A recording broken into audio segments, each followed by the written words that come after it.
Welcome to the Rick and Morgan podcast presented by Lemon Sports Network. Here's what we got coming up. You know, there is that possibility that a guy like Patrick Mahomes is extremely successful right now because of the offensive line, the running game, the receiving core, the tight end. It's like, though all those things help. And the reason why I compare that situation to Dak Prescott is because Dak had the running game, he had the receiving core, he had the tight end, he had the offensive line when he was a rookie quarterback, right? This is not your grandpa's Jared Goff, all right? This is I know, a new and improved I give Jared Goff his due. He's been really good this year, but he is not Tom Brady, he's not Drew Brees, and he's not Aaron Rodgers. He's just not. He's also not their age, meaning he's very young. Just by having Dez's name on the field, that it'll pull safeties away. And I think if you have a shutdown corner on Michael Thomas, you got Dez Bryant on the other side. So he has like bust out potential in any given game that he plays in. But I think it's going to ultimately open up Michael Thomas. And I think too, it'll open up opportunities in the passing game for Mark Ingram and Alvin Kamara. Welcome to the Rick and Morgan Show. Rick, how you doing? Sorry, I couldn't hear you. I was listening to Patrick Mahomes highlights. Every week it starts with Pat Mahomes. How can it not? How can it not? I can give you 5 other things to talk about than freaking Pat Mahomes. And each one I'd say boring, and not Patrick Mahomes. It would be Patrick. That's 7 things. Patrick. Wait, Mahomes. More 7s. You know what also is how many rings Mahomes will have? As many rings, as many touchdowns in one game. You name it. All he does is get 7. Pat Mahomes is going to break the record for touchdowns in a season 5 times. In one game. In one game. 55 touchdowns in one game, people. Pat Mahomes can do it. If anyone can. It would have to be one massive shootout game.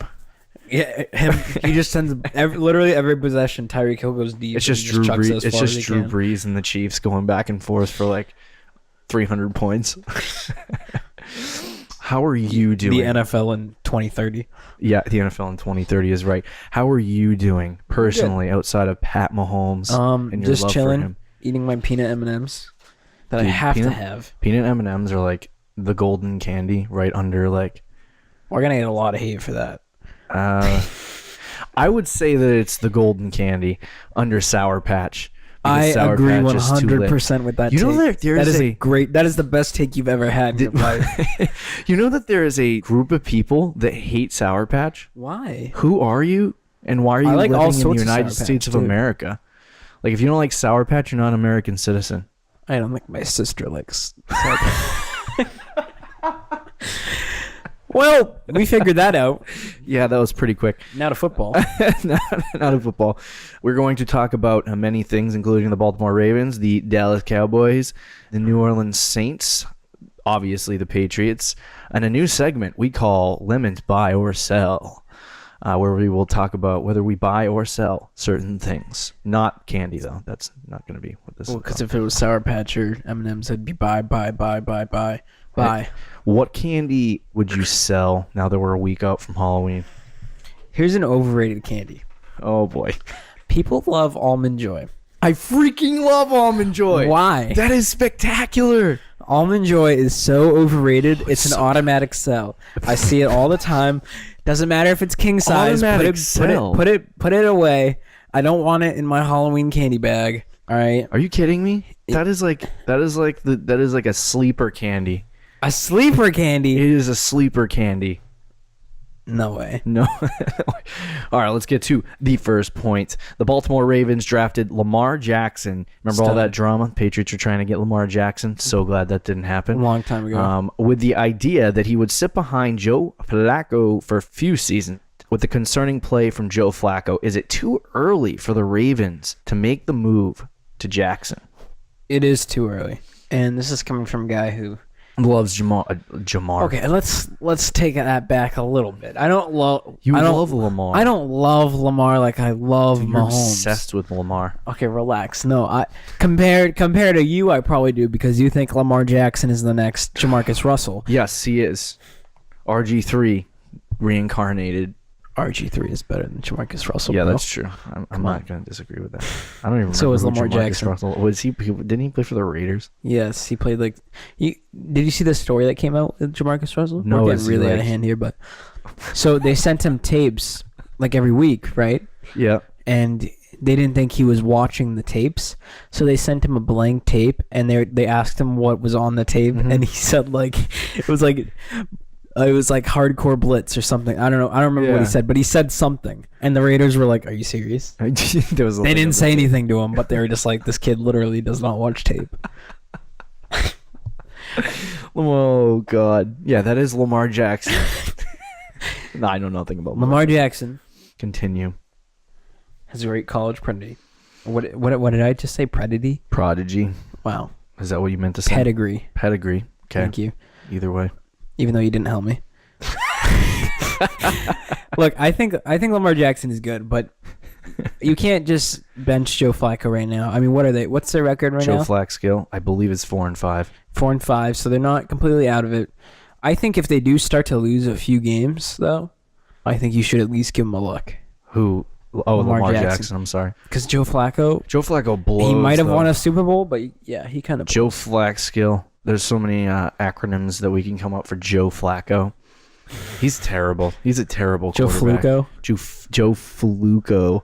I like that one. That was spectacular. Remember, is he an elite quarterback? Oh my God, that's what I was gonna say. Every time. Okay, so this is a pet peeve for me. Before I give you my thoughts on Joe Flacco, every time a quarterback makes it to the Super Bowl, it's always straight into the elite conversation. Do you think at any point in Eli Manning's career he was elite? I think there was one small moment in time that lasted about 4 games. That lasted about as long as me in a Taco Bell drive-thru, where you could consider him. Wait, is that the Super elite Bowls he won? The 2 games in his entire career? Dude, I just realized something. What? We missed out our chance on free tacos. Oh, when Mookie Betts stole the base. Ah, dang it. What are we doing with our lives? When was that? November 2nd? We're 5 days behind.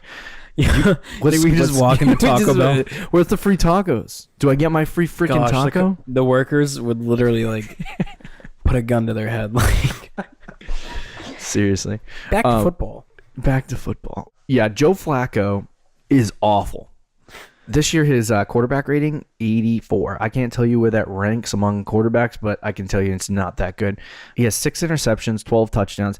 He just looks mediocre. What are we, 10 games into the season? Yep, this is week 10. He looks mediocre as a quarterback. I wouldn't say that the Baltimore Ravens are losing games because of Joe Flacco, but he's not helping. Right now, the Ravens have a top 5 defense, which is absolutely astounding. And they completely, I think they choked against, they had that big win against Cincinnati, right? And then since then, they've lost, I believe it's 3 straight. I could be wrong about that, but yeah, they lost 3 straight after that game. They lost to the Steelers, and I can't remember who else, but I think it was another division rival. But the Ravens have just absolutely sucked. They started off the season 4-2, and now they're 4-5.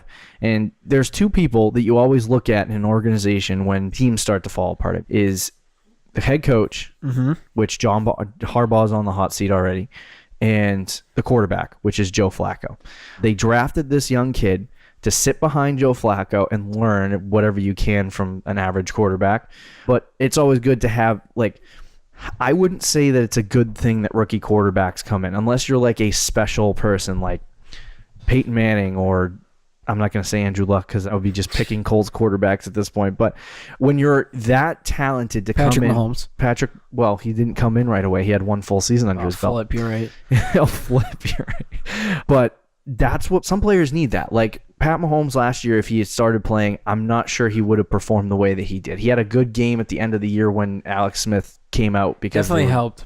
I think that having Lamar Jackson sit out, for a whole season and just not even watch Joe Flacco, but learn how an NFL offense runs, sit behind, offensive coordinators and quarterback coaches and just say, like, okay, how do we run an NFL offense? Because a lot of these guys are coming out of offenses where they just sit in the shotgun the whole entire game. They don't do 5-step drops. They don't do 3-step drops. Especially him. Right, especially him, where he just runs all over the field.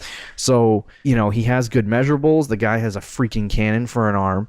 He's wicked fast. He's wicked fast. He's not that accurate, but I mean, that's something you can fix with, a season under your belt. He could be very good if you put the time into him. This is the only way I start Lamar Jackson this year over Joe Flacco, is if you see yourself having no chance at any kind of playoff scenario. Right now, the Ravens could probably... It's not likely for them to make the win the division in the AFC North, but I think that the Ravens could possibly make the playoffs in a wild card, and I would not waste my time on Lamar Jackson this year, who's a guy that, what is he going to do? I mean, Joe Flacco has playoff experience, right?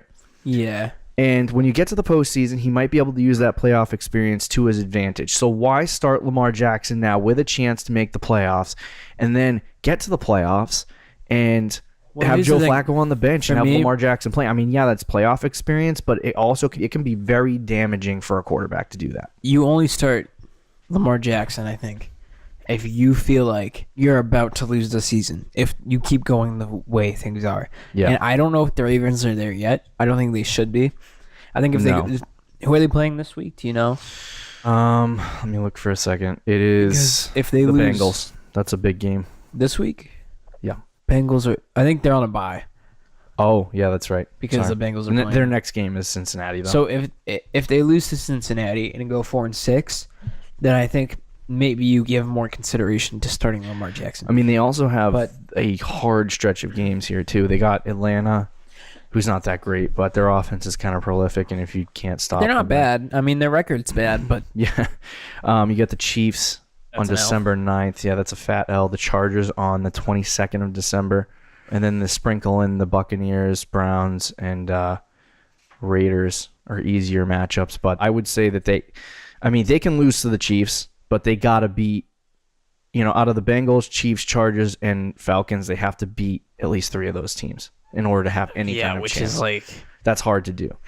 So if they do might get away with 9-7. Right. They might get away with 9-7. But I don't think that we're going to see Lamar Jackson this year. I think it would hurt his career if he does come in, because the thing that happens to these guys that come in, like, I think it was who started for the Cardinals this year? Josh Rosen. No. Oh, Sam Bradford started the year. Josh Rosen, he got cut too. Because he blows. Yeah, he sucks. But Josh Allen comes in, right? Josh Rosen, sorry. God, so many different quarterbacks. Josh Allen, Josh Rosen. Who cares? Honestly. Yeah, honestly. He comes in like 3-4 games into the season, right? And, he's a good quarterback. He has a good arm. He has, good intangibles. He's got all the stuff. It seems like after he got drafted, when he was all pissed off getting drafted, I don't even remember when he got drafted, but he was like 10. He was like, all these teams have passed on me. He sounded like an idiot up on stage saying that, but he showed a little bit of like, okay, I'm kind of pissed that people didn't take me. And he's got that whole entire scenario. I thought he was going to come out and play a lot better than he did, but he could have benefited from Sam Bradford actually playing well. Oh, yeah, I think if Josh Rosen sat this entire year, he would have been much better. I agree with that. I think it damaged him to not start the season, but then have to come in later and try to save the day. Do you think it might be the same with Sam Darnold and Baker and like all the other rookie quarterbacks? Because I think Sam Darnold could have benefited from sitting a year too. Oh, Darnold definitely. I think he's good, but I think Baker Mayfield needed to start from the second he stepped on the Browns practice field. But I don't know why they were starting. I don't even know who Tyrod Taylor? Was that the guy they were starting? Yeah. The Browns are so stupid. Dude, Tyrod Taylor's not bad. He's not bad, but he's not better than Sam Bradford and Josh McCown and those guys. Start Tyrod Taylor if you're a team if Tyrod Taylor went to a team that had if he went to the Broncos, they might actually be able to pull something off with Tyrod Taylor. Not a championship, but maybe make the playoffs and do something interesting. Maybe make the playoffs and lose in the first round. Maybe. But he went to the Browns, and like the Browns are just basically every year they're like restarting, right? They're restarting this year. Why would they just not start Baker Mayfield? What do you got to lose? Like, just freaking start Baker Mayfield. You got a lot to lose. I'm like, I know that. I just mean, like, what's he gonna do? Sit behind Tyrod Taylor and learn something, or learn something from the freaking offensive staff that blows in Cleveland? Got fired. Like, just start Baker Mayfield. He might be able to teach the offensive coordinator something. I don't know. But I think Baker should have started immediately.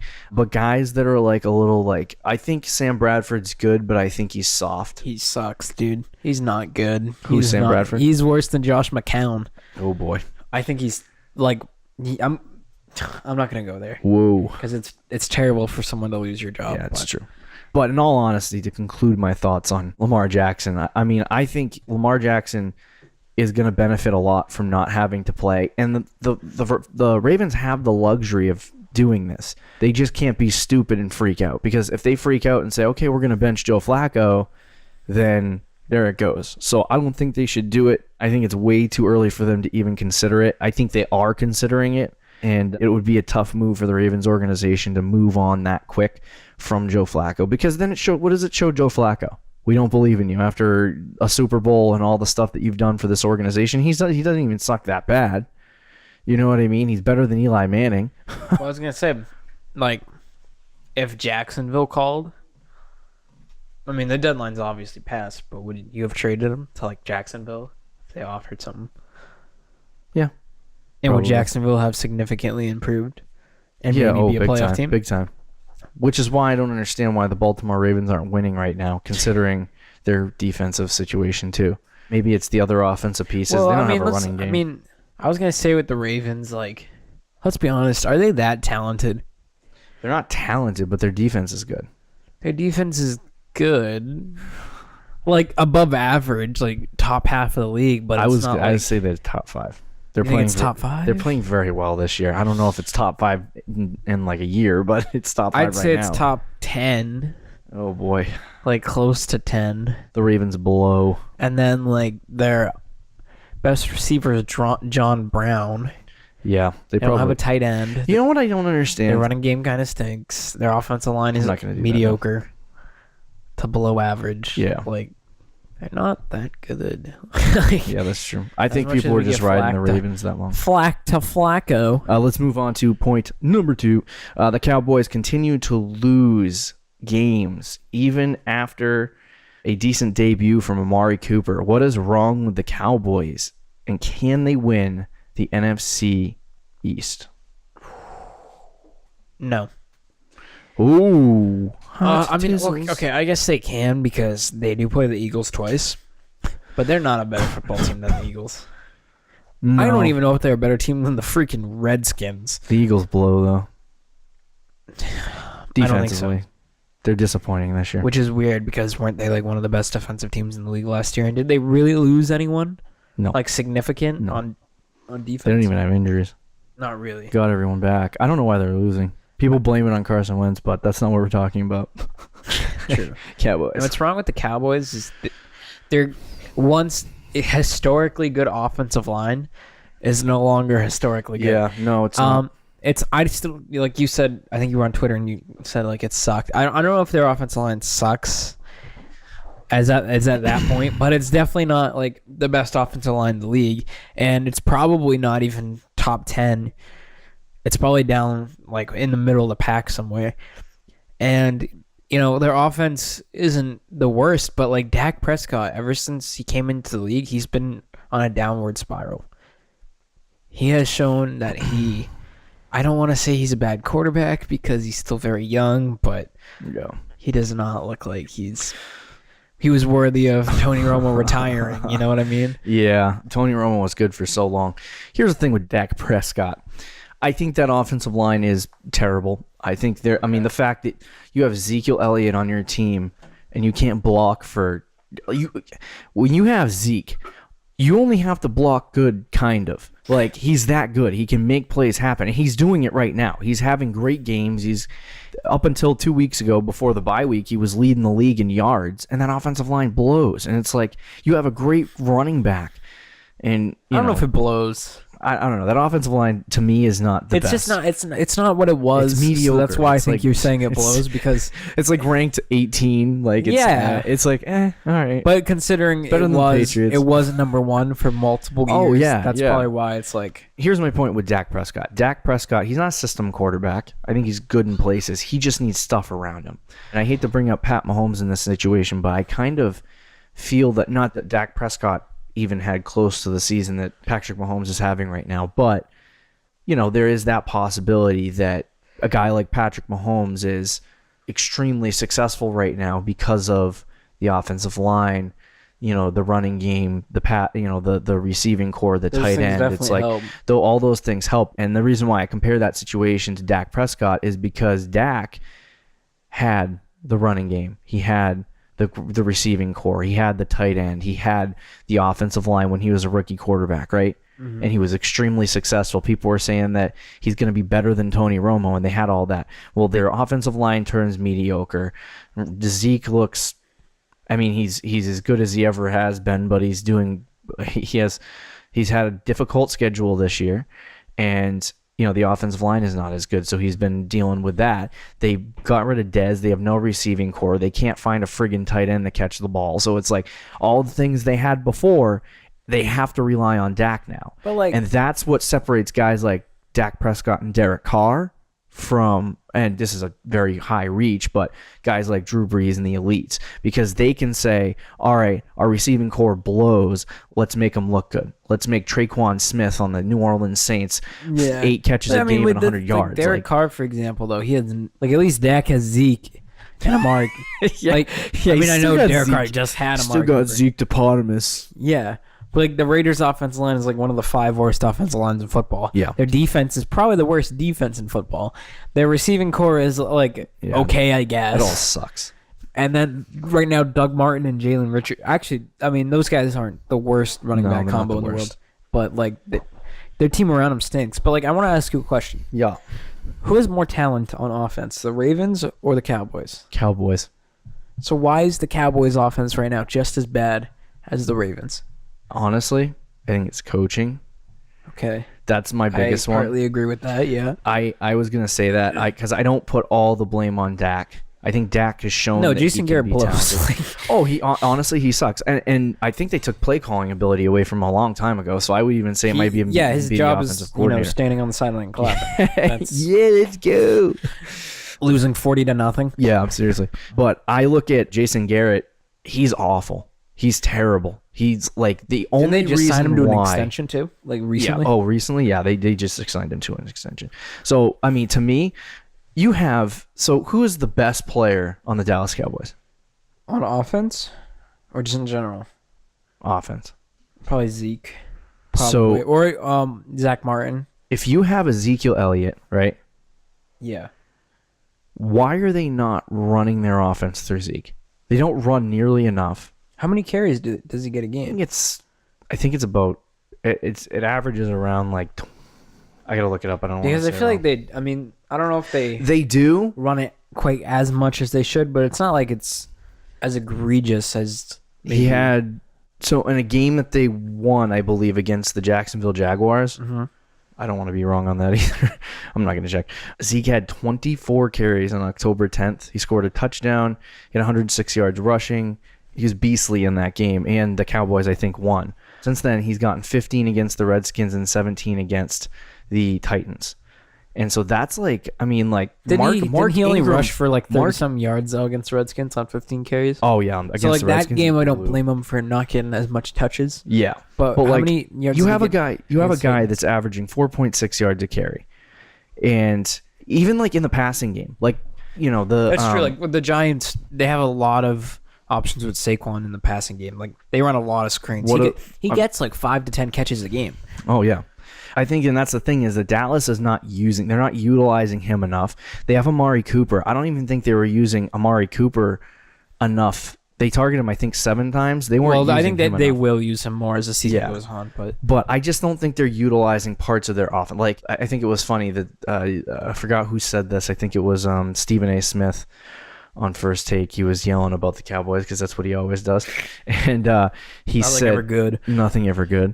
And he said, he's some maybe it wasn't him, I don't know, but they said would it kill the Cowboys to not run it on first down every single time? They're predictable. They're terribly coached. I think that is part of the reason why Dak is struggling and why that running back core is kind of average. Yeah, I wouldn't give up on Dak just yet, despite what I was saying earlier, but man, he does not look good. Yeah, no, nothing about Dallas is off. They had that one good game, and then nothing about Dallas's offense has really looked that great, with the exception of Ezekiel Elliott. But that's all they really can do. And they're one-dimensional right now. I was hoping Amari Cooper would help that. Obviously, we'll see how he develops with the Dallas Cowboys. I'm not sure if they can win the NFC East. Right now, the Redskins are 5-3, and they lead the NFC East. What's the Cowboys' record? 4-5? Let me take a look. It is 3-5. 3-5? Yep. They're 3-5. Yep. The Eagles are 4-4, and the Redskins are 5-3. They have to go in Philadelphia. Yep. In Atlanta. Yep. Against Washington again, which they got stomped the last time. Yep. The Saints, the new Saints. The Eagles again. That's loss. Yeah. Then they finish out the year, Colts, Buccaneers, Giants. That's probably 3 wins. Yeah. I think they could win. I think at best they're going 8-8. Here's the problem with the NFC East is that, well, you say at best they're going 8-8. I think they can go 9-7. Okay, so hold up. Hold on. He's like, hold on a second. So at best you say 9-7? Yes.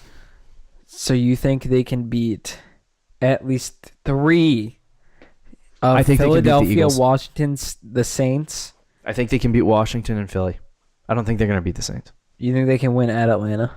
Yes. Because that would make it 9. Yep. See, I think those are the 3 separators. I think the Falcons beat them. I mean, they have to win the division games, but if they do go 9-7, right? Well, the Falcons suck, but their defense blows. If they do pull that off, the Eagles are not winning the division. They're just not.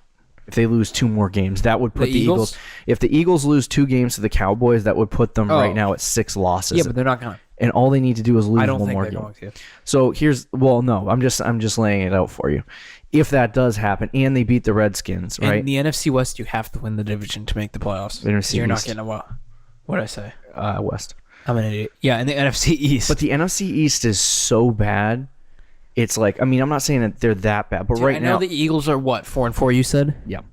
The Eagles are good. I'm not saying they suck. They're going to be 10-6. I'm saying there's a possibility for the Cowboys to still win this. It's not like they're third freaking place in the AFC East and the AFC West, and I'm not going to bring up the AFC North, but those two, there's a 3-6 team. Like most of these divisions have a 3-6. Imagine team. the Giants win out, take the division. Go 9-7, take the division. Oh my gosh, that would be so lit. But no, I think there's a chance the Cowboys can do it. But they're on death row right now with all of those games, and if they have to win. Like I think that if there's any team, the Redskins can blow it, and I think the Eagles can go on a big run. The Eagles are the Eagles. They can turn this 4-4 into a 12-4. You know what I mean? They could or like easily 11-5 or 11-5. Yeah. But I think the Cowboys. And some people would disagree with this, but I think the Cowboys have the ability. This is a completely real take, by the way. The Cowboys have the ability with the talent that they have. You got Amari Cooper, extremely talented wide receiver. You got one of the best running backs in the NFL. You got a decent quarterback in Dak Prescott. Your defense isn't awful. You know what I mean? That they're good. I think that they have breakout potential where they could run off, to end the season. They could run off and win 7 games. You know what I mean? And go 10-6, or win, 4 games left and go 7. I mean, 6 games and go, 9-7. So I think it's a possibility for the Cowboys. Obviously, if they win 9 games, you're assuming that they beat the Eagles twice and the Redskins. So if they did that, then you're looking at the whole thing. I think if that happens, then the NFC East belongs to the Cowboys. That's not going to happen. I think the Cowboys will probably lose the NFC East, but I think it's a possibility. Just to name Dak Prescott, like if he wasn't an NFL player and I just told you a dude named Dak Prescott, the first thing in my head would be like a super like a super rich white kid with curly hair. Yeah, definitely not that. Like that's like a villain in like a TV show. Dak Prescott. Like my dad owns my dad owns your dad. Oh, my dad makes $1 million a day. Oh gosh. Like one of those type kids. Yeah, seriously. You ready to move on to the final point of the main segment? Yeah. Number 3, Dez Bryant. Finally, I get to talk about my boy, Dez Bryant, ex-Cowboy. He's been waiting all year for this. I did not stash him on my bench because I felt like that was a worthless stash in fantasy football. Dez Bryant was signed. Do you regret that? No. Dez Bryant was signed by the New Orleans Saints to a 1-year deal. How will this affect the Saints the rest of the season? They did lose some of their wide receiver core this year. Go. I think it helps their offense, but I don't know if it dramatically changes anything. Yeah. But you know how I already feel about the Saints. So, and I don't think this hurts them at all. Because, one of the things I was saying early in the year about Dez being not a great locker room guy and stuff. Yeah. On a team like this, I think it doesn't matter as much. Yeah. Because they already have a lot of great leaders on that team. Mm-hmm. So I think it'll be easier to welcome him in to the locker room. Yeah. And on the field, him and Michael Thomas on either side is dangerous. Very dangerous. You have an offense, and I said this before the show, the Saints have very, very subtly have become a Rams and Chiefs level offense. It's true. Michael Thomas, Dez Bryant, Alvin Kamara, Mark Ingram, Drew Brees. Yep, 100%. That is dirty. They're very dirty. You know what I think this Dez signing does? It opens up Michael Thomas. He has had a hard time this year just by not having somebody on the opposite side of the field. To now have Dez Bryant taking away safeties and corners, it's going to open up his game so much. Don't forget former Patriot Benjamin Watson. Huge. They do struggle in that spot. Yeah. But no, I think that Dez is going to open up that. I don't know how effectively he's going to play. Like, people are probably looking at the Dez sign and going, he's going to get his numbers like he was of old. No. Oh, no. That's He'll get like at all. He'll probably get like 50 yards a game, maybe 45. Yeah, he'll play like a Mohamed Sanu role in Atlanta. So that's what he'll play. Michael Thomas is going to get every single one of those. He's going to get targeted a lot. But I think just by having Dez's name on the field, that it'll pull safeties away. And I think if you have a shutdown corner on Michael Thomas, you got Dez Bryant on the other side. So he has like bust out potential in any given game that he plays in. But I think it's going to ultimately open up, Michael Thomas. And I think too, it'll open up opportunities in not the running game really, but in the passing game for Mark Ingram and Alvin Kamara. I agree, yeah. So I think it opens up the offense a lot. So I'm curious to see, do you think he's going to play this Sunday? I doubt it. Did he sign today? He signed Wednesday, yesterday. Yeah, I don't think he'll play. Yeah, I don't think he's going to play. But when the postseason floats around and you start playing real defenses, that's a really good thing to have. It looks like New Orleans, and I want to see how their defense holds up later in the season. But if the Saints get the 1 seed in the NFC, watch out, because I don't know if the Rams can go into New Orleans and win. They'll get the 1 seed. They already have it. They're going to win out. If they get the 1 seed and win out, they're going to the Super Bowl. Because I don't see any team going in their building and winning.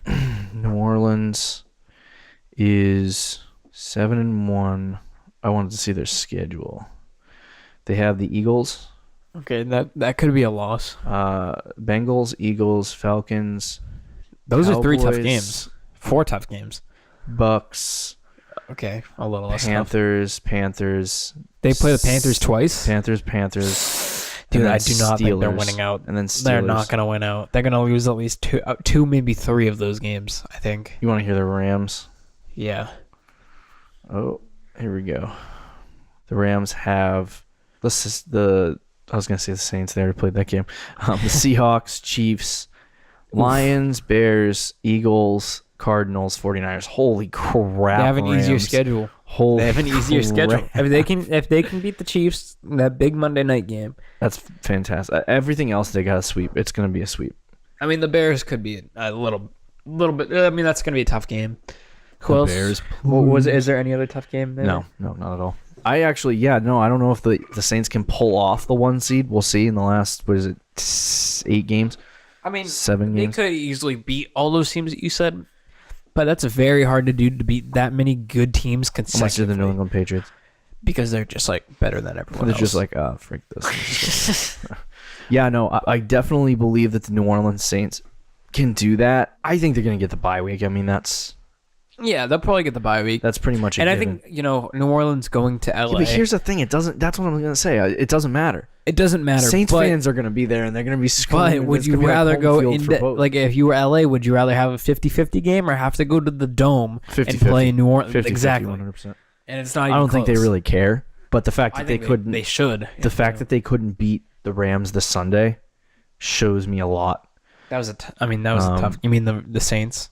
The Saints, I'm sorry, yeah. I think that was it was such a definitive, like, the Rams showed me in that game that they can't close. And they were trying, I think the separation, and this is the big thing between the Rams and the Saints for me, is that we love the Rams, right? The Rams have Todd Gurley. They got an improving Jared Goff. They got this great offense with like 3 fantastic receivers on the great defense. They got this great team, right? But what does the New Orleans Saints have that the St. Louis Rams don't? An elite, proven quarterback. Yeah. That has won in the playoffs. So when you see the Rams, they go to the NFC Championship game, right? What's going to win out in that game? It's going to be Drew Brees. Maybe. I just don't see Jared Goff. Like, if I put this on a headline of a newspaper, Jared Goff leads the Rams to victory. Nope. It's going to be the New Orleans Saints. We'll see. I think this is coming from a guy who picked the Saints, but this is not your grandpa's Jared Goff, all right? This is a new and improved. I give Jared Goff his due. He's been really good this year, but he is not Tom Brady. He's not Drew Brees, and he's not Aaron Rodgers. He's just not. He's also not their age, meaning he's very young. That's so true. The jury's still out. Maybe he is in that conversation. They blew last year in the first round. And even if he's not in that conversation, hard chunks. They were like, "Oh, playoffs." Dude, even if he's not in that conversation, that team is good enough to carry. My point is, the separating factor to me between the Saints and the Rams is the fact that Drew Brees knows what he's doing. Like, he's an elite quarterback that has done it for 40. He might know what he's doing, but is he at the point where he's getting old? Like, yeah, but I mean, we have to see. I think the next 4 games will show us whether he's like, the rest of the season is going to hit him as an old man and be like, oh my God, I can't play no more. But I do think that that's the separation, because ultimately when you get to the postseason, experience usually beats anything else, and especially at the quarterback position, experience beats anything else. I mean, how many times has Tom Brady shellacked Andrew Luck? No, he shellacks him all the time. The Patriots always shellack the rookie quarterbacks. Good luck, Chiefs. I can't wait for that game. You mean... We already played the Chiefs. No, when the Patriots play the Chiefs in the playoffs. AFC. Oh yeah. I was the chip game. They got to win a couple postseason games first. And the Rams last year don't really show me much proof when they puked all over themselves and lost in the first round. So I don't know. It should be interesting. I'd love to see. I like it when the NFL is. It's always nice to have a little bit of an underdog, but it's also nice to have the top 4 teams duking it out for the Super Bowl. Like that's usually. Oh yeah, best. Chiefs, Rams, Pats, Saints. Which, by the way, as cool as a Chiefs Rams Super Bowl would be, as like the 2 new young up and coming. It never happens. It never happens. Even more cool, the Saints versus Patriots Super Bowl would be. That would be epic. But what's funny is it never happens. Every time you get into this scenario where you have a veteran, older, experienced quarterback, it usually ends up being the experienced quarterbacks that get into the Super Bowl. That is true. I'm just saying, I've seen it. I was going to say last year, but there wasn't an experience. Like, Drew Brees was the last experienced quarterback left, and he lost to Case Keenum. I know, seriously. Like, every year I see this, like when I see the top 4 teams make it, the storybooks, there's usually 2 teams that are hot and young, right? Mm-hmm. And then there's 2 teams that have been here before. It's usually the 2 teams that have been there before. So I want to see this. It should be interesting. I wouldn't mind seeing any of those. Like, Rams Patriots would be good. Chiefs Saints would be pretty good. I don't know about the Saints yet. I mean, I don't know about the Chiefs yet. I haven't bought. Mahomes.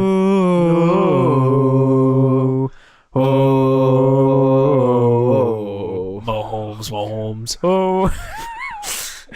Yeah, no, I haven't bought in on the Chiefs yet. We'll see. I haven't bought in on the Chiefs team. I'm buying in. I'm throwing the chips at Mahomes. Dude, Chiefs Rams Monday Night Football. That is going to be the greatest game. Yeah, Pizza Pirate here. Oh my gosh, that's going to be a freaking awesome game. When is that? 2 weeks from now? Yeah. Yeah. You ready to move on to the Patriots Minute? Brought to you by... I wish it was brought to you by something. That would make these segment transitions a little bit better. Brought to you by Morgan Colby. Brought to you by Morgan Colby. So we will talk about a segment for the New England Patriots for 1 minute. We only get 1 minute to talk about the Pats today. 1 minute? Only 1 minute. If we run over, whatever. Are you ready? Yeah. How badly do the Patriots need a running game?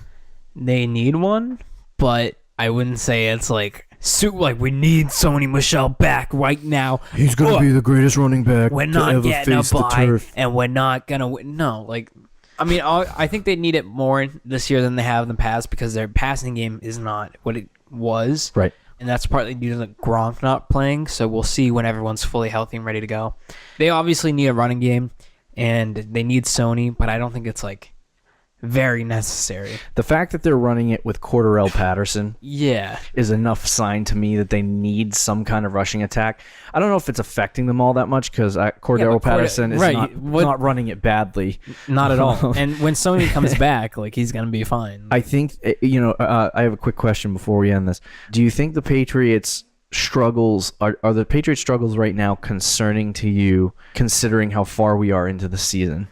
Kind of. A little bit offensive, more than anything else. I just want to see when everyone's fully healthy. I think we've won so much that we've forgotten. We've forgotten what it's Don't like. Don't worry about it. Most teams are panicking, and we're we'll wait till January. Who the heck's gonna beat the New England Patriots at this point? Besides the Chiefs, there's no one. The Cincinnati Bengals, the Jets with Donald. Remember when I said the Ravens were a sneaky peek for the Super Bowl? Yeah, you also said the Bengals. Hey. Don't stop. The Bungles. The Bumgles. The Bumgles. Yeah. The Pats have got this thing in the bag. Hold on. Let me look. Get me to the AFC Championship so we can toast the Chiefs and then toast the Saints. We have the Titans. I mean, in Tennessee, it could be a tough game. Could be a potential sleeper game. Do we really want to the Jets? Yeah, seriously. Minnesota could be a tough one. Miami, the Steelers could be a tough one. Buffalo Jets. We have 3 games that could be tough. The rest of the season. So we're gonna move to a new segment called Lemons Buy or Sell.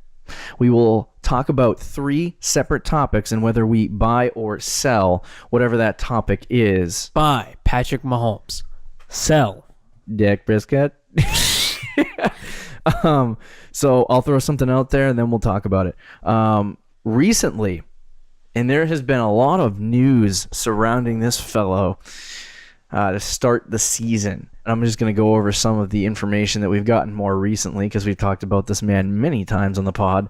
Le'Veon Bell, in recent weeks, it's been kind of up and down. There's been a lot of different reports about CBA and about how he may not report and all this. Blah, blah. I don't, it's a lot of crap. You got to bring in the law people in order to explain it. You bring in the big fat buck. You always have that one football friend with his little glasses. And he's well, according to Rule 6 of the CBA, you have the guys that ESPN hired for moments once a year for them trounce them out and have them talk about it. Yeah, they're random stat guys on Twitter. What I know is that I can follow this thing on Twitter.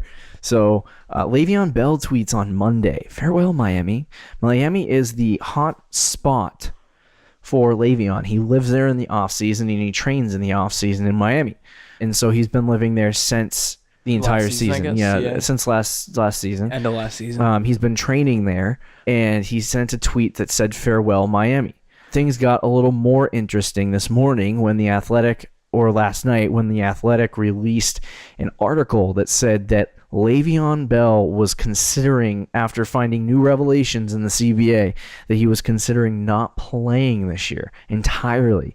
All the people freak out and panic because Le'Veon Bell may not play.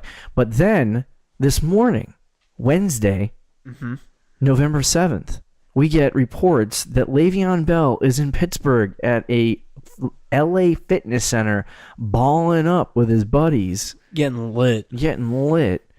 And that the Pittsburgh Steelers know he's in town, yet they haven't contacted him, or he them. So that is what we know at this point about Le'Veon Bell. He also sent some cryptic tweets that were upside down. Probably should check those out. I don't know if you saw them. They're very strange. It took me. I had to flip my computer upside down to read them. What? Yeah, he was like calling out the haters, saying that he was trying to make money for his family. Yeah, probably. So to get to the first Lemons buy or sell, Le'Veon Bell coming back. Do you buy that or do you sell it? I buy it. I finally officially buy in for the simple fact that he's in Pittsburgh. I don't see any other reason for him not to play. Like, what's the point of going back to Pittsburgh if you're not going to play? Yeah, that's where I was at. If he's confirmed in Pittsburgh, the Athletic article is kind of worthless at this point. I mean, we'll see. In the next, he might have gone there and then found out when he talked to his agent for the first time in months that he may not have to play this year entirely and still be a free agent. The question now becomes, and a lot of people are like, well, Le'Veon Bell didn't want to play because he didn't want to get hurt and he wanted to get his big contract. It's obvious that the Pittsburgh Steelers aren't going to give him a contract for next year because they have James Conner, and it's also obvious that if they have to tag him for the third time, that he's going to get paid quarterback money on a yearly basis, which would be dumb to be running back, which would be dumb for Pittsburgh. There's also rumors floating around that the Pittsburgh Steelers could use the transition tag on him. If they do use the transition tag on him, then they can put him on that $14.5 million he was supposed to make this year, but that's also highly unlikely because Le'Veon would not sign his. About to explode. Yeah, seriously. So all of that being said, he's probably not going to get tagged next year, and he can become a free agent. So what this comes down to is if he does not play this year, right? Mm-hmm. Then he hits the open market next year. So if you don't want to get hurt playing football, then why come back? That's the question a lot of people are trying to answer. Yeah, and that's a valid. Here's why. Because if Le'Veon Bell does not return, he can't accrue any of the salary, or he can't accrue any of the league, CBA, NFLPA approved benefits that you get as an NFL player because of not playing this year. So his 401k becomes void. His, lifelong health care, all that crap, it goes away. So he doesn't get the benefits? He doesn't get the benefits for the accrued season. So there's a lot of legal mumbo jumbo in there, but that's what I do know. It's a lot of mumbo jumbo. He has to play this year in order to accrue a season to legally be able to, acquire those certain things. Because technically, he still is under that, what is it called? His first rookie contract, right? Yeah. So because he's technically under that first rookie contract, after 3 years, he becomes a restricted free agent, which means that when somebody signs Le'Veon Bell, the Pittsburgh Steelers get a pick in return. They get compensation. The fact that it's gotten to this point, though, is like... Isn't it insane? It is. Like, who would have thought a few weeks ago, like week 6 or 7... that he was going to do all week this. 5, yeah, that it would be... I think he was just sitting there and he's not doing it. I think the media is like blowing this thing up way out of proportion, which, hey, I like the news, but like it's so interesting. He used to be on my fantasy team, traded him for Mark Ingram. Yeah, because you were getting sweaty. I need to get the frick out of that mess. No wonder you traded him. Should have taken your first offer. Yeah, seriously. That would be a super team. James Conner, Christian McCaffrey. Yeah, seriously. Saquon Barkley. I'm going to buy that Le'Veon Bell is going to come back. It doesn't make sense as to why he would fly all the way to Pittsburgh, start hanging out in Pittsburgh. I know he has family around that area. That's true. Maybe he maybe just came and visited his family, and then he's not going to play. I don't know. That would be cool. At this point, you can't even put percentages on it. Yeah, There's you don't no know. real Nobody information. knows unless you're. It's not like the only people that know is there's a 78% chance that Le'Veon. No one knows. Maybe Le'Veon Bell doesn't even know. We won't know anything until Tuesday at 4:00. I mean, hey, we might know something sooner than that, but between then and now, he's got to sign November 13th. Otherwise, he can't play for the Pittsburgh Steelers this season. Number 2, the New Orleans Saints Super Bowl hopes.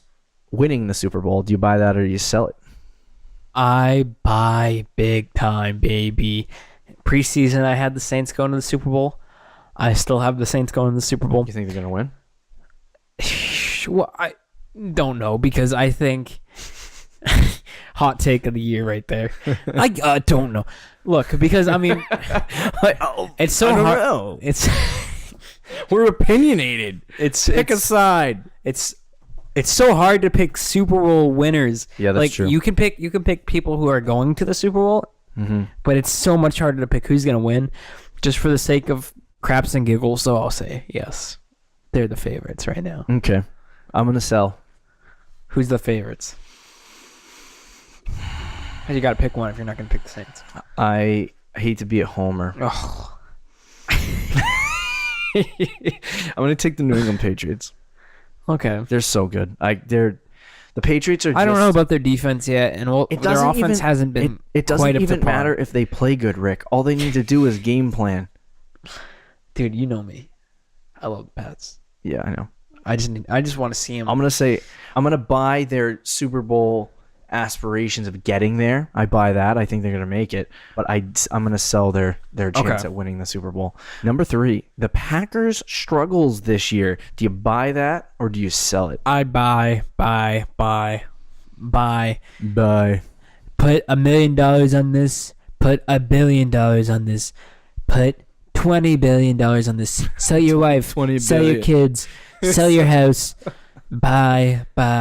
Look, the Packers, I said this before they played each other, Pats and Packers this week, that I thought they kind of stunk. Yeah. And I know you picked the Packers this week, which I was very, very surprised about. But, their defense is not that good. Their defense is terrible, actually. I said last week that it was improving and it wasn't bad, and then they traded Clinton Dix, and they've kind of sort of gone downhill. I don't think their defense is good. Yeah. Their offensive line isn't that good. They don't have. Devontae Adams is a good receiver, but I think he's a little overrated, honestly. Mm-hmm. Jimmy Graham is old and washed up. Their running game is okay. I don't think they use it enough. Yeah. And then Aaron Rodgers is Aaron Rodgers, but he can't single-handedly carry them every year. Right. And their coach is not that good either. So I'm going to buy the Packers struggles too. I think that I agree with all the things that you said. I think that their offense right now is good because of Rodgers. That's about it. And their defense sucks. And the literally only reason why the Packers are not completely 0-16. What is it? How many games have we played? 0-10. The reason why they 0-16 in week 10. The reason why they've won any games is because of Aaron Rodgers. Yeah. Now, what is surprising to me is that usually Aaron Rodgers is enough to carry him to 10, 11, 12 games. But this year, for some reason, it's not enough. And I don't really know. We'll see. They could get 10, I think. Well, actually, because the tie. They might go 9-6-1. They've lost 4, so they could actually win 12. But they're not gonna. But no, but they had the tie in there, so they can't go 12-4 at best. Oh, that's right. I'm sorry. 11-4-1 or something. 11-4-1. Good heavens! I buy the Packers struggles because I think everything comes down to how the team has been constructed and the coach. Mike McCarthy needs to be fired, and I think especially if these struggles continue, I don't think he's going to be a mid-season fire. If this team goes 8-8, no. Or they can't go. I don't think he 8-8, should be either. If they go, I hate firing coaches mid-season. If they go, side note. Oh really? Yeah, I don't like that. If they go 8-7-1 this year, which is a possibility, I think I could see that happening. But if they do that, I think Mike McCarthy is going to be fired. I think that their GM will probably bite the dust too, and I think that they will reconstruct it from within. I think they would. If you do that, I think you have to promote the offensive coordinator from within, unless Aaron Rodgers is good enough to create his own offense. I was just going to say Aaron Rodgers. So you make Aaron Rodgers the head coach? You don't want to. Yeah, make Aaron Rodgers the head coach. No. You don't want to have Rodgers try to learn a new system. So you kind of have to roll with the one you have. But their system is so bad. It's not a system. Well, the offense. Their system is Rodgers dance around in the pocket. Yeah, that's true. 30 feet. That's 30 very yards, true. They need an overhaul from within. And the only good thing about that team is Aaron Rodgers. So you got to figure out, okay, we have Rodgers. What else do we need? I think Devontae Adams is also a good piece, and I think their offensive line is good. But it's not bad. It's not bad. But they added Jimmy Graham with the aspirations that this offense was going to be great. And of course, we're only we're just about halfway through the season at this point. And we are halfway through the season at this point. And so I would say that, for the Packers, they still have a chance at winning 10, 11 games. And with Rodgers on your side, that is possible at any moment. He almost beat the Rams. There was a chance in there where he probably could have had the Patriots too. Yeah. And he's always in it. And it's like, if you're in it enough times, Rodgers can carry you to enough victories that the Green Bay Packers could actually probably pull out some wins this year. And they play Miami next week, Seattle. Mm-hmm. At Minnesota is going to be tough. Yeah. At Seattle might even be tough. Arizona, home against Atlanta. At Chicago is going to be tough. Mm-hmm. Jets, Lions. They honestly could win 10 games. They could win 10 games. I think it's a very real possibility, but I'm going to buy the Packers struggles because even if they do that, what does that get you? A first round loss? I mean, that's... Yeah, but Aaron Rodgers in the playoffs is hard to bet against. So I'm curious. I'm rooting for the Packers. I was a loyal Vikings fan, and I kind of like the Vikings and the Packers if you can do that. I don't think that's possible. That's like liking the Red Sox. It's weird. I don't really Yankees. dislike any team in the NFC North. I don't dislike the Lions. I don't dislike the Bears. Yeah. I don't dislike the Vikings. Like, I dislike the Packers. I know I should not like the Packers if I'm some kind of Vikings lover, but that'll never happen. So I'm going to sell the Packers. The NFC East, where I don't really like any of the teams in the NFC East. Truth. You ready for this week's Pick'em? Yeah. So let's cue the music. Panthers at Steelers. Redskins. Oh, I gotta pick a team. I'm just moving on to the next team without picking one. I'm gonna say the Carolina Panthers. Oh wow. Okay. I want to take the Panthers. Redskins at Bucks. This is actually a very tough game. I'm gonna go with the. Wow, this is hard. I'm gonna go with the Redskins. I'm gonna take the Skins too. Cardinals at Chiefs. Chiefs. Bills at Jets. It's the East. Guess what? Trash. The Buffalo Bills. Bills Mafia. All the way. For the first time in my Pick'em history, I'm going to take the tie. That counts as a win in my column if it happens. I'm going to take the tie. That game is going to be so bad. Yeah, I got the Bills the over-under 420 to 69. Let's go, Buffalo. Do I have to pick a team? Yes. I'll take the Bills. Wow. I think that's the first time we've picked the Bills this year. I'll take and the last. If they do get a tie, I get credit, though. Fine. I'll give you 2 points. Jags at Colts. Colts. Which is interesting because, wow, the Jaguars are falling. Lions and Bears, oh my. I'm going to take the Lions. Is the Lions at Bears? Yes. Bears. Saints at Bengals. This is actually a sneaky game for the Bengals, but I'm going to go Saints. I'm going to say Saints too. Patriots at Titans. Another sneaky game. Tom Brady's got to play in the heat. Sneaky game, when Tom Brady plays in Titans the heat. are coming off a big time throws win. Picks. Titans get the dub. I'm going to take the Patriots. I was going to say, after picking the Packers, you can't pick against them. Falcons at Browns. Who'd you pick for that game? Pats. Falcons at Browns. Falcons. I'm going to take the Falcons. Chargers at Raiders. The Raiders are going into... The Raiders are in Bills territory, I think. Chargers. So Chargers, yes. Seahawks at Rams. Rams. Dolphins at Packers. Packers. Cowboys at Eagles. Cowboys. You can't pick against the Cowboys, and I can't pick for them. Never. I'll take. Oh, and I love the Eagles. That's why you're 3-5 this year. I don't love the Eagles. I love Carson Wentz. Giants honestly. at if the Patriots can, I would trade 3 first-round picks to the Eagles for Carson Wentz. Yeah, and they still wouldn't give them up. Giants at 49ers. How have we not talked about Nick Mullen on this podcast? Because he's going to steal Jimmy G's job, and then Jimmy G's going to be traded to the New England Patriots, and we're going to get the cycle of life. The cycle of life. The end of Nick Mullen begins this week. What, against the Giants? Yes. If Odell has to throw a touchdown pass to Saquon again, it'll happen. I'm going to say the 49ers are going to win this game. Nick Mullen needs a mullet, Giants by the below. way. The Giants do below, but I got them. Okay, can we just make a note? So not only on Monday Night Football do I have to sit there and watch the garbage announcers, the absolute atrocity that the ESPN that selected Booger McFarlane and Tony Romo and the other clown whose name escapes me. Tony Romo isn't Monday Night Football, is he? Yeah, he is.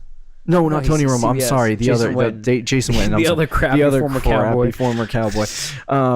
But not only do I got to listen to those clowns, I was listening to a podcast, side note, and they were talking about the announcers for the Monday Night Football games, and they said that they were like watching the game and they were listening to the announcers, and they were like, they completely forgot that anything was that anything was wrong.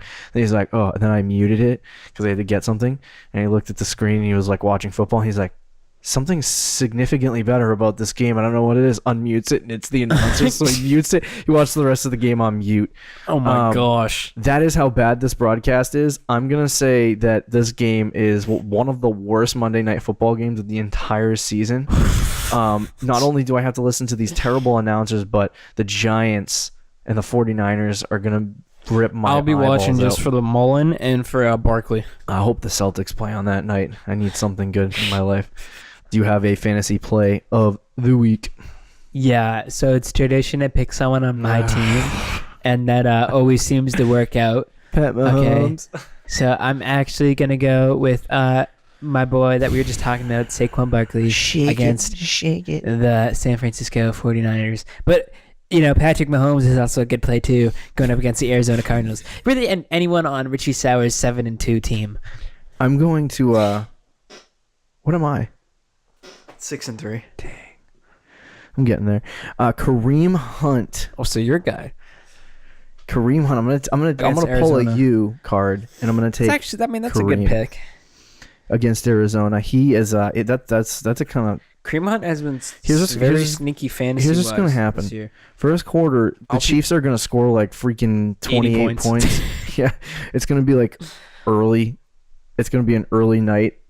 To hang up the cleats. Yeah, Mahomes might not play in the second half. Spencer Ware will probably be on the field in the second half. I just hope we get a couple of touchdowns from Kareem Hunt first. Yeah, well, they'll probably run it in the second half a lot. I didn't think you could run into a game that was so bad for another team that you wouldn't have players play.